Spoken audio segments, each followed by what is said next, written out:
So now, taking you through a few of the challenges in here, mostly focused in on the left hand.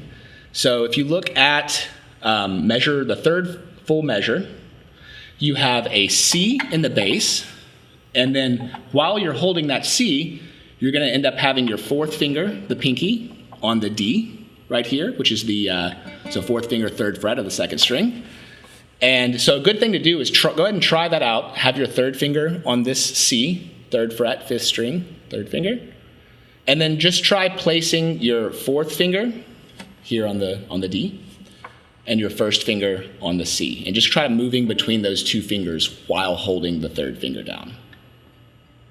You can also notice how my pinky and first finger are pretty curled. They have a tight curvature to them, while my third finger is extended out a little bit more, reaching for that C. So if I take that measure, it sounds like this. Measure the third measure. So I have that C in the bass ringing out, while being able to easily access the D and the C right here.